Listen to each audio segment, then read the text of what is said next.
Jesus is present in the person of his representative, the Holy Spirit, reviving the hearts of the humble and contrite ones.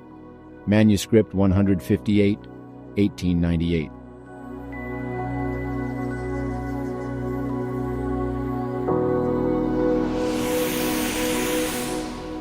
Kita akan mulai bagian kedua daripada kita punya seri The Third Person of the Godhead is Not a Third Being. Dan bagian ini judulnya adalah The Holy Spirit is a Person and has a Personality. Banyak orang Advent percaya doktrin Trinitas berdasarkan kutipan Roh Nubuat yang ditulis oleh Ellen White. Mereka mengambil kesimpulan ini berdasarkan beberapa kutipan yang menganjurkan bahwa Roh Kudus adalah oknum ketiga di surga selain Bapa dan Anak. Di bagian kedua ini, kita akan melihat kutipan Roh Nubuat yang banyak digunakan sebagai bukti bahwa Ellen White ajarkan doktrin Trinitas. The Holy Spirit is a person, for he beareth witness with our spirits that we are the children of God. The Holy Spirit has a personality, else he could not bear witness to our spirits and with our spirits that we are the children of God. He must also be a divine person. Dengan kutipan seperti ini, banyak orang mengambil kesimpulan bahwa Roh Kudus adalah oknum ketiga di surga karena kata person dengan personality. Apa yang memiliki personality? Yang memiliki personality adalah person. Dan oleh sebab itu, banyak mengambil kesimpulan bahwa Roh Kudus adalah oknum ketiga atau person ketiga yang memiliki personality. Kristus ajarkan di Yohanes 14 mengenai Roh Kudus yang adalah penghibur yang lain. Dengan mengerti apa yang diajarkan Kristus di Yohanes 14, kita akan melihat dengan jelas bahwa Roh Kudus bukan oknum ketiga sesuai dengan yang diajarkan di dalam doktrin Trinitas. And I will pray the Father, and he shall give you another Comforter, that he may abide with you forever. I will not leave you comfortless. I will come to you. Tuhan Yesus bilang another Comforter yang adalah Roh Kudus adalah dirinya sendiri. Karena Kristus bilang waktu another Comforter akan datang nanti dan dia akan berdiam bersamamu selama-lamanya. Lalu dilanjut di ayat 18, saya akan datang. Jadi walaupun Tuhan Yesus menggunakan kata dia, tapi dia itu saya. Artinya, Roh Kudus itu saya. Roh Kudus itu saya punya roh. Ini adalah bukti bahwa Roh Kudus bukan oknum selain Tuhan Yesus, tetapi rohnya Kristus. We want the Holy Spirit, which is Jesus Christ. The Holy Spirit is himself, divested of the personality of humanity and independent thereof. Jadi Alkitab mengajarkan bahwa Roh Kudus adalah rohnya Kristus. Testimoni juga mengajarkan bahwa Roh Kudus adalah dirinya sendiri tanpa tubuh kemanusiaannya Tuhan Yesus. Bahwa Roh Kudus itu adalah Yesus Kristus. Walaupun bukan sebagai oknum, tetapi sebagai spiritnya Kristus. Jadi dengan jelas kita bisa lihat bahwa Alkitab dan testimoni Roh Nubuat mengajarkan bertentangan dengan apa yang diajarkan Trinitas. Karena Trinitas mengajarkan bahwa ada 3 oknum, Bapa, Anak, dan Roh Kudus. Sementara Alkitab dan testimoni mengajarkan bahwa ada 2 oknum, Bapa dan Anak. Dan yang Roh Nubuat bilang ketiga itu adalah rohnya Kristus, yang kita juga tahu adalah rohnya Bapa.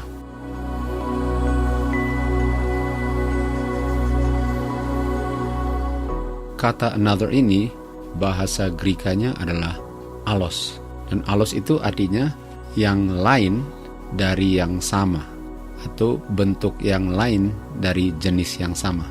Artinya, Roh Kudus itu adalah yang lain bentuknya dari yang sama. Dan karena Roh Kudus adalah Kristus, artinya Roh Kudus adalah bentuknya lain daripada Kristus. Kita tahu Kristus sebelum dia naik ke surga, dia dilihat murid-muridnya dalam bentuk tubuh kemanusiaannya. Dan waktu dia naik ke surga, yang dia kirim adalah dirinya sendiri, Kristus, jenis yang sama, tetapi dalam bentuk yang lain. dalam bentuk roh yang tidak kelihatan. Jadi another comforter adalah Kristus yang sama dalam bentuk yang lain. Kita bandingkan ini dengan Lukas 16 ayat 18. Kalau kamu memutuskan hubungan kamu dengan istri kamu dan menikah dengan yang lain, ini kata lain ini bahasa Grekanya adalah heteros.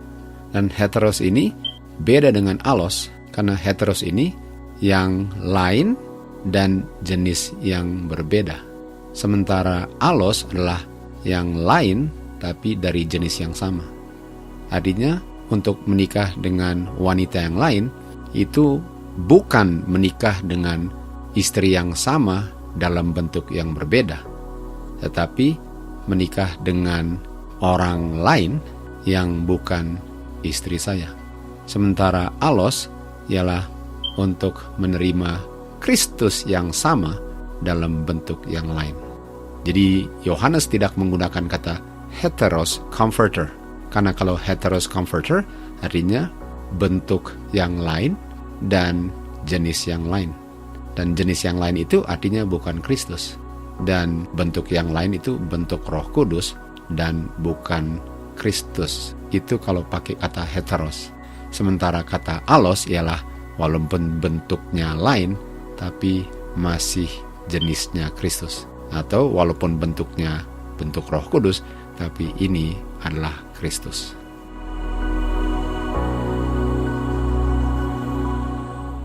Tuhan Yesus katakan di Matius 28, Aku bersamamu selalu.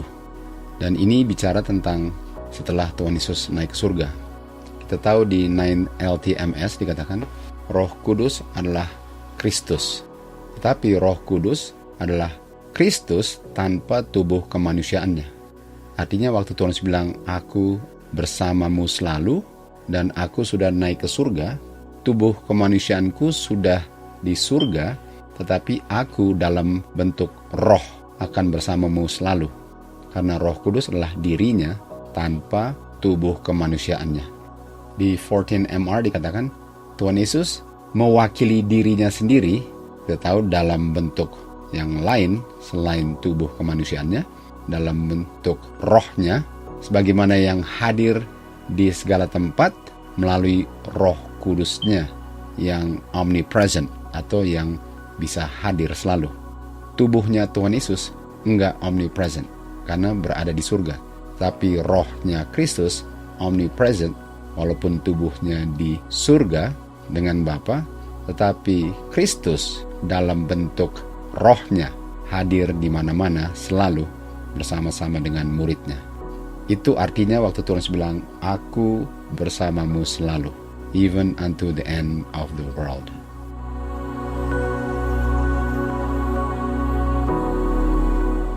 The Holy Spirit is the Comforter, as the personal presence of Christ to the soul.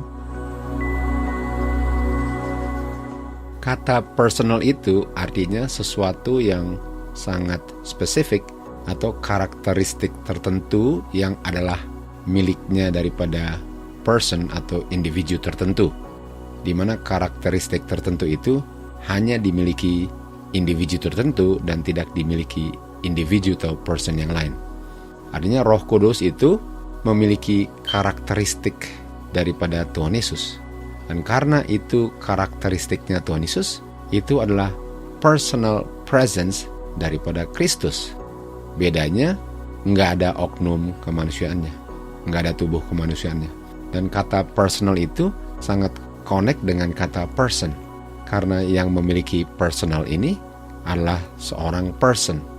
Person inilah yang memiliki personal itu. Dan personal yang dimiliki person ini adalah personality. Karena personality ini adalah yang dimiliki person itu yang nggak dimiliki yang lain. Jadi Roh Kudus itu memiliki personality-nya Kristus. Bedanya dia tidak memiliki tubuh oknum kemanusiaannya Tuhan Yesus. Tapi ini adalah Tuhan Yesus. Tuhan Yesus yang datangnya dalam bentuk roh.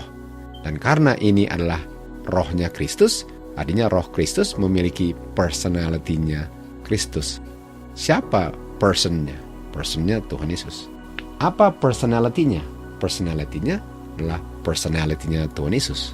Bedanya, Roh Kudus itu yang adalah personality-nya Tuhan Yesus, datangnya tanpa tubuh oknum kemanusiaannya.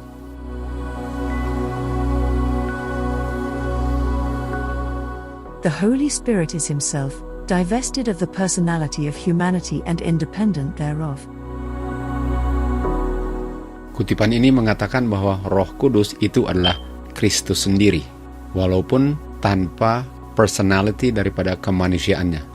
Dan untuk tidak memiliki personality kemanusiaannya, artinya unsur kemanusiaannya itu enggak ada, tapi itu adalah Kristus dalam bentuk rohnya. Dan personality itu adalah apa yang membuat kamu dan bukan orang lain. Jadi kombinasi daripada karakteristik kamu itu yang membuat kamu itu kamu atau membuat kamu itu unik, itu adalah personality. Artinya personality itu nggak bisa dimiliki orang lain karena itu kamu punya. Dan yang memiliki personality, yang memiliki karakteristik yang membuat kamu itu kamu adalah seorang person. Jadi Roh Kudus itu memiliki karakteristiknya Tuhan Yesus, tapi nggak ada unsur kemanusiaannya. Karena kemanusiaannya, tubuh kemanusiaannya tinggal di surga, sementara Roh Kudus itu bisa dengan independen, artinya tidak terikat, bisa berfungsi sebagaimana Kristus berfungsi, dan bisa berada di mana saja, kapan saja, di mana tubuh Tuhan Yesus hanya bisa berada di surga dan nggak bisa berada di mana saja, sebagaimana rohnya yang omnipresent bisa berada di mana saja. Dan karena ini adalah kehadiran Kristus tanpa oknum kemanusiaannya dan bisa berfungsi dengan independen, tidak terikat daripada tubuh kemanusiaannya, itu sebabnya Miss White menggunakan kata person. Karena roh Kristus ini bisa berfungsi tidak terikat daripada kemanusiaannya Tuhan Yesus. Bukan berarti bahwa Roh Kudus ini adalah person atau oknum. Inilah cara Mrs. White untuk menjelaskan kata person itu, walaupun bukan mengartikan Roh Kudus itu person. Ini adalah istilah atau bahasanya Miss White waktu dia menggunakan kata person.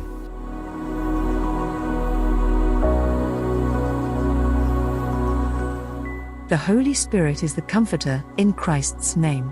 He personifies Christ, yet is a distinct personality. Kutipan ini digunakan untuk membuktikan bahwa Roh Kudus adalah oknum selain Bapa dan Anak. Karena Roh Kudus itu memiliki personality yang berbeda. Berbeda dari siapa? Berbeda dari personality Bapa dan personality Anak. Dan oleh sebab itu, kutipan ini digunakan sebagai bukti bahwa Roh Kudus adalah oknum selain Bapa dan Anak. Jadi pertanyaannya, siapa atau apa yang memiliki personality? Jawabannya, person atau individu. Dan kutipan ini mengatakan bahwa personality-nya daripada Roh Kudus itu beda daripada Bapa dan Anak. Dan karena beda, dan yang memiliki personality itu adalah person, artinya dia adalah person yang beda dari Bapa dan Anak karena kutipan ini. Apakah kita bisa tunjukkan bahwa walaupun demikian kutipannya, tapi bukan itu arti daripada yang diucapkan Miss White dalam kutipan ini?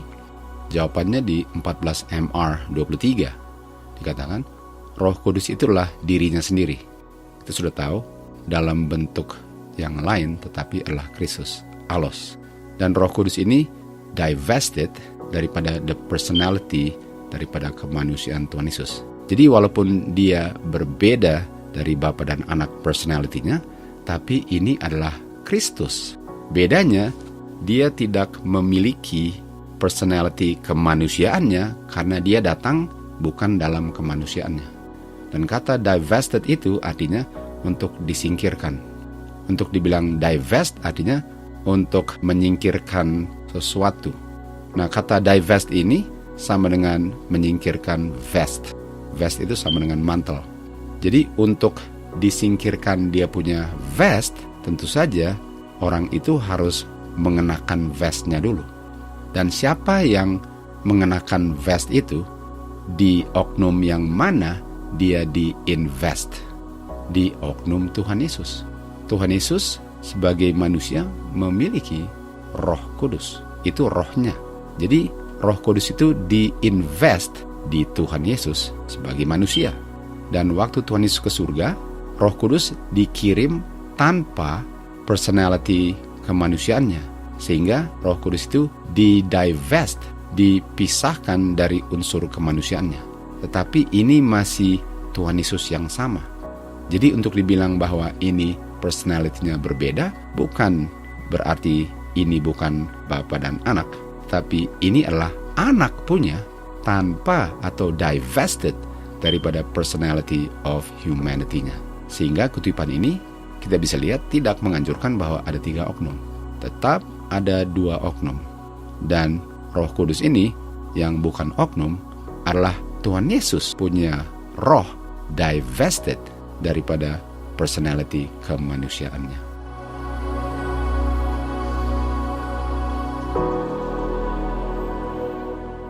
The Holy Spirit is the Comforter in Christ's name.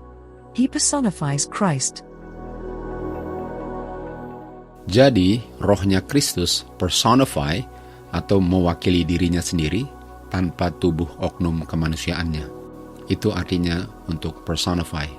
Dan oleh sebab itu, Roh Kudus itu disamakan dengan person. Dan ini adalah bahasanya Mrs. White waktu dia menggunakan kata person, yang mewakili Kristus dan memiliki personality. Walaupun kita tahu bahwa Roh Kudusnya Kristus bukan oknum atau person. Inilah yang dimaksudkan Ellen White waktu dia menggunakan kata person, yang membuat banyak orang yang menyimpulkan bahwa Roh Kudus adalah oknum ketiga di surga. Sementara mereka tidak membandingkan kutipan-kutipan lainnya yang akan mengklarifikasi apa yang dia maksudkan waktu dia menggunakan kata person. Ellen White menyebut Roh Kudus a person, walaupun kita mengerti bahwa dia tidak mengajarkan bahwa Roh Kudus itu adalah oknum atau a person. Ini adalah bahasanya Miss White. Di kutipan-kutipan berikut ini kita bisa lihat Miss White menggunakan kata person waktu dia bicara tentang Roh Kudus. Lift up Christ in his power in the person of the Holy Spirit. He is waiting for them to open the door and admit him. When trials overshadow the soul, remember the words of Christ. Remember that he is an unseen presence in the person of the Holy Spirit. Ellen White mengatakan bahwa Roh Kudus adalah rohnya Kristus, dan rohnya Kristus sendirilah yang mewakili dirinya sendiri. Dan Ellen White menggunakan kata person waktu dia berbicara tentang Roh Kudus yang adalah rohnya Kristus. Dia menggunakan kata person karena rohnya dapat mewakili dirinya sendiri sebagai person, di mana Kristus datangnya di dalam person melalui rohnya. Dia tidak mengajarkan bahwa rohnya Kristus adalah person, tetapi yang diajarkan ialah Kristus punya person ini datangnya melalui rohnya, tetapi rohnya bukan person. Dan dia pun tidak mengajarkan bahwa rohnya Kristus adalah oknum person ketiga selain Bapa dan Anak, sebagaimana yang diajarkan doktrin Trinitas.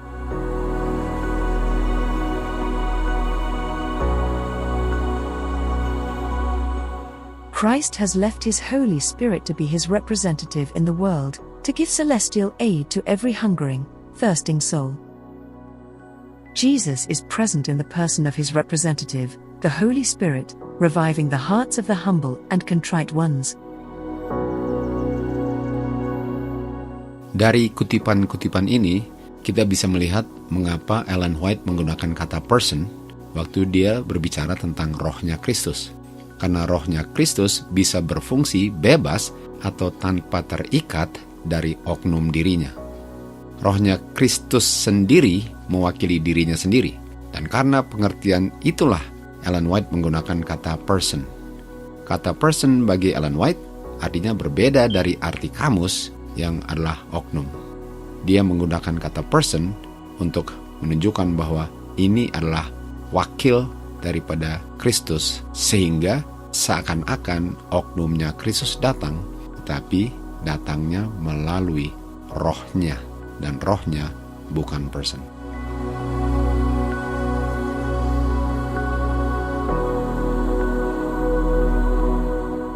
He determined to give his representative, the third person of the Godhead. The prince of the power of evil can only be held in check by the power of God in the third person of the Godhead, the Holy Spirit. The Holy Spirit is the Spirit of Christ, it is his representative. Banyak orang mengambil kesimpulan bahwa kutipan Miss White yang menyebut the third person of the Godhead itu adalah oknum ketiga di surga, yaitu Roh Kudus. Dan kutipannya diambil dari pernyataan Miss White dalam kutipan-kutipan ini. Di Signs of the Times dikatakan, Tuhan Yesus memberikan dia punya wakil, dan wakilnya adalah the third person of the Godhead. Dan digabung dengan Special Testimony Series A, the third person of the Godhead yang adalah wakilnya adalah Roh Kudus. Jadi kesimpulannya ialah the third person of the Godhead adalah Roh Kudus yang adalah wakilnya Kristus. Dan berdasarkan kedua kutipan ini, karena ada kata third person, di mana Bapa adalah the first, Anak adalah the second, artinya the third itu adalah Roh Kudus, artinya Roh Kudus adalah oknum ketiga di surga. Sementara kalau kita baca di kutipan lainnya, di Christ Triumphant, dikatakan bahwa wakilnya Kristus yang adalah Roh Kudus, yang adalah the third person of Godhead, adalah rohnya Kristus. Dan karena rohnya Kristus, artinya bukan oknum ketiga yang adalah Roh Kudus. Karena Roh Kudus itu yang dibilang the third person of the Godhead adalah rohnya Kristus. Dan karena rohnya Kristus, Roh Kudus ini bukan dan gak bisa adalah oknum ketiga. Karena kata person ini adalah bahasanya Miss White untuk mengungkapkan Kristus dalam bentuk roh. Jadi kutipan-kutipan yang digunakan untuk mengambil kesimpulan bahwa Roh Kudus itu oknum ketiga, sesuai dengan tulisan Miss White, adalah menyalahgunakan maksud Miss White waktu dia menulis kutipan-kutipan ini, karena mereka tidak membandingkan dengan kutipan-kutipan lainnya untuk cari tahu apa artinya daripada the third person of the Godhead. The third person of the Godhead, yang adalah wakilnya Kristus, adalah Kristus punya roh, bukan oknum ketiga di surga. Christ has left his Holy Spirit to be his representative in the world. He would represent himself as present in all places by his Holy Spirit, as the omnipresent. Jesus is present in the person of his representative, the Holy Spirit. The Holy Spirit is himself divested of the personality of humanity. Jadi sangat jelas dari kutipan-kutipan Miss White bahwa the third person of the Godhead adalah rohnya Kristus dan bukan oknum ketiga yang adalah Roh Kudus. Roh Kudus itu, walaupun Miss White menggunakan kata person, yang dia maksudkan adalah Kristus dalam bentuk rohnya, bukan oknum ketiga. Jadi kalau kita sudah mengambil kesimpulan bahwa Roh Kudus adalah oknum ketiga, waktu kita membaca tulisan Miss White, kita akan artikan kata person itu atau third person itu sebagai oknum ketiga tanpa melihat kutipan-kutipan lainnya yang menunjukkan dengan sangat jelas bahwa yang dia maksudkan itu bukan demikian, tetapi yang dia maksudkan adalah ini adalah rohnya Kristus atau ini adalah Kristus dalam bentuk rohnya, bukan oknum ketiga. Jadi untuk mengambil kesimpulan, kita harus membandingkan kutipan-kutipan Mrs. White mengenai topik ini, dan kesimpulannya harus disimpulkan oleh Miss White punya tulisan sendiri. Jadi sebenarnya nggak ada alasan untuk mengambil kesimpulan bahwa Roh Kudus itu adalah oknum ketiga, karena Ellen White sudah sangat jelas menguraikan apa yang dia maksudkan dengan the third person of the Godhead, dan waktu dia gunakan kata person atau personality, bahwa itu adalah rohnya Kristus. Sementara banyak orang Advent mengambil kesimpulan dari tulisan Miss White, sementara Miss White sudah sangat jelas untuk mengungkapkan bahwa the third person of the Godhead yang diartikan adalah oknum ketiga, bukan oknum ketiga, melainkan adalah rohnya Kristus. Itu adalah Kristus sendiri yang datang melalui dia punya roh.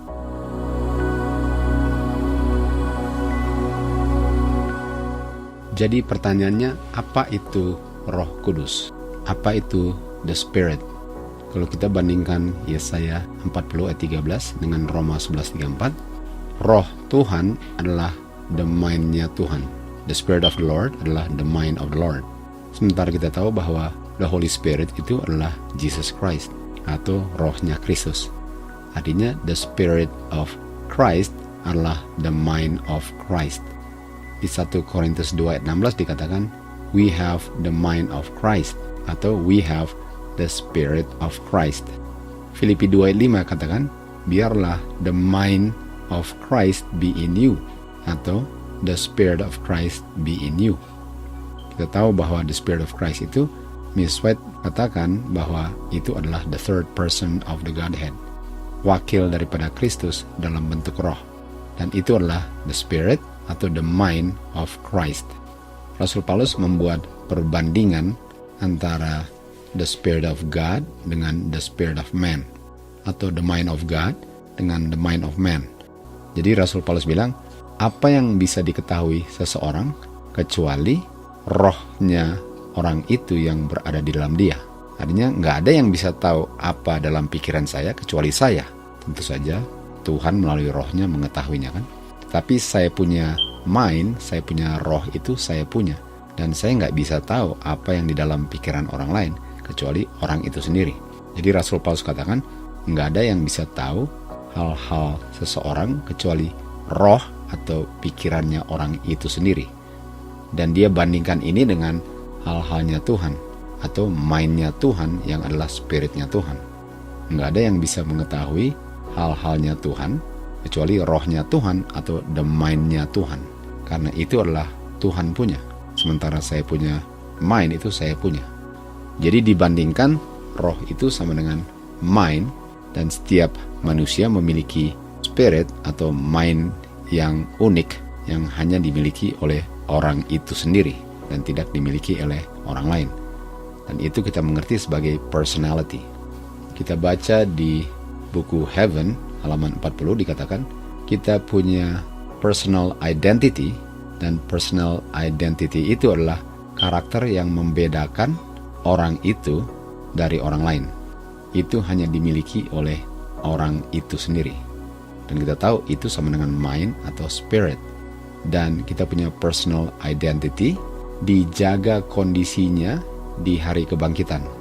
Walaupun tubuhnya akan dirubahkan, beda dengan tubuh yang masuk ke dalam kuburan, tapi dia punya karakter atau dia punya roh yang adalah dia punya mind atau dia punya personality dikembalikan kepada Tuhan dan dijaga kondisi utuhnya. Setiap orang akan memiliki dia punya karakter sendiri atau personal identity atau dia punya spirit atau dia punya mind. Dan orang itu akan hidup lagi memiliki individuality atau personality atau karakter atau dia punya mind atau dia punya spirit yang membuat dia adalah dia dan dia dikenal sebagai dia dari dia punya spirit atau dia punya karakter. Jadi dengan Kristus kita tahu bahwa Kristus punya roh adalah Kristus punya roh. Dia punya karakter, dia punya mind. Bedanya dengan Kristus, Kristus punya roh itu bisa berfungsi terpisah dan tidak terikat dari oknum tubuh kemanusiaannya. Manusia nggak bisa seperti itu, tetapi Kristus bisa. Sehingga dia bisa hadir di mana saja, kapan saja, melalui dia punya roh, bukan melalui oknum yang lain yang banyak ajarkan sebagai oknum ketiga yang adalah Roh Kudus. Sementara itu adalah Kristus punya spirit, Kristus punya mind, yang adalah dia punya personality. Bedanya tidak ada oknum tubuh kemanusiaannya. Itu adalah spirit. Jadi kalau kita bicara tentang spirit, itu bukan oknum ketiga di surga, itu adalah Kristus punya roh yang adalah dia punya karakter, yang adalah dia punya personality, tanpa tubuh kemanusiaannya yang hadir di dalam siapa saja yang menerima dia sebagai juru selamat pribadi mereka.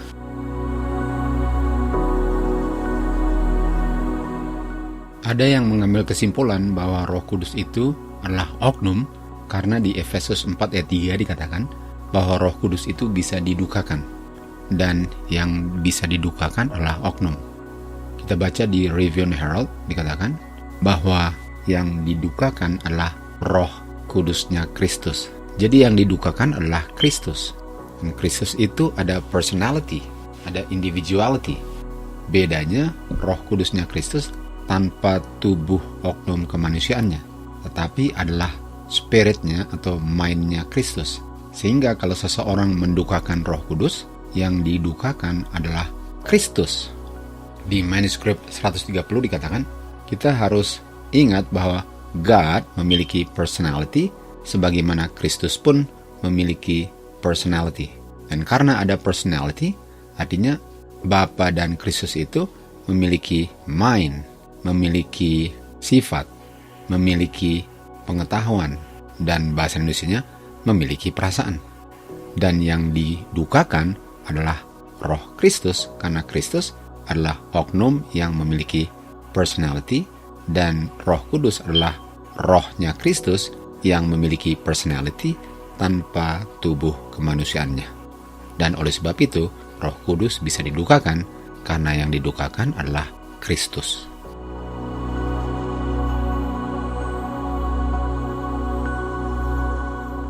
Di bagian terakhir daripada part kedua daripada seri ini, kita mau lihat bahwa the third person of the Godhead adalah rohnya Kristus dan bukan oknum ketiga di surga.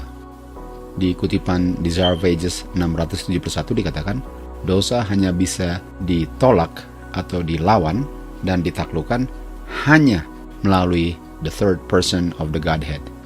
Artinya selain the third person of the Godhead, dosa nggak bisa ditolak atau ditaklukkan. Di Special Testimony dikatakan, kuasa setan hanya bisa dibendung oleh kuasa God di dalam the third person of the Godhead, yaitu Roh Kudus. Artinya hanya melalui kuasa Roh Kudus yang adalah the third person of the Godhead, dosa itu bisa ditaklukkan. Review and Herald katakan, dengan rohnya Kristus ada kuasa yang bisa menggeser atau menaklukkan dosa. Tadi dikatakan bahwa hanya di dalam the third person of the Godhead, dosa bisa ditaklukkan. Sekarang dikatakan bahwa rohnya Kristuslah kuasa di mana dosa itu ditaklukkan atau disingkirkan. Youth Instructor katakan, tidak ada kuasa selain kuasa Kristus yang berdiam di dalam hati melalui iman yang bisa taklukkan dosa. Tuhan Yesus katakan, aku telah taklukkan dosa. Artinya aku itu Kristus dan hanya rohnya Kristus lah yang bisa taklukkan dosa, dan the third person of the Godhead bukan oknum ketiga, tetapi rohnya Kristus yang kita tahu adalah Kristus yang datang dalam bentuk roh, bukan dalam oknum tubuh kemanusiaan. Di Review and Herald Februari 10 dikatakan, hanya Tuhan Yesus yang memiliki kuasa untuk menyelamatkan dari dosa. Sementara tadi dikatakan, hanya di dalam third person of the Godhead, dosa bisa ditaklukkan. Hanya Kristus sendirilah yang memiliki kuasa untuk menyelamatkan dari dosa, untuk membebaskan dari kuasa setan. Di Desire of Ages 324 dikatakan, pertahanan satu-satunya tiada lain melawan kejahatan ialah Kristus berdiam di dalam hati melalui iman. Artinya sesuai dengan yang ditulis Ellen White, bahwa the third person itu adalah rohnya Kristus. Dan hanya kuasa rohnya Kristuslah yang Miss White gunakan istilahnya the third person of the Godhead. Hanya kuasa itulah yang bisa menaklukkan dosa. Bukan oknum ketiga yang namanya Roh Kudus, tetapi rohnya Kristus yang adalah the third person of the Godhead. Dosa bisa ditaklukkan. Semoga pelajaran ini bisa menunjukkan dengan jelas bahwa tidak ada oknum ketiga selain Bapa dan Anak, dan Roh Kudus adalah kuasanya mereka. Dan istilah the third person of the Godhead yang digunakan Miss White menunjukkan bahwa itu adalah rohnya Kristus tanpa tubuh oknum kemanusiaannya. Sampai kita berjumpa di bagian ketiga daripada pelajaran ini. To God be the glory. We want the Holy Spirit, which is Jesus Christ.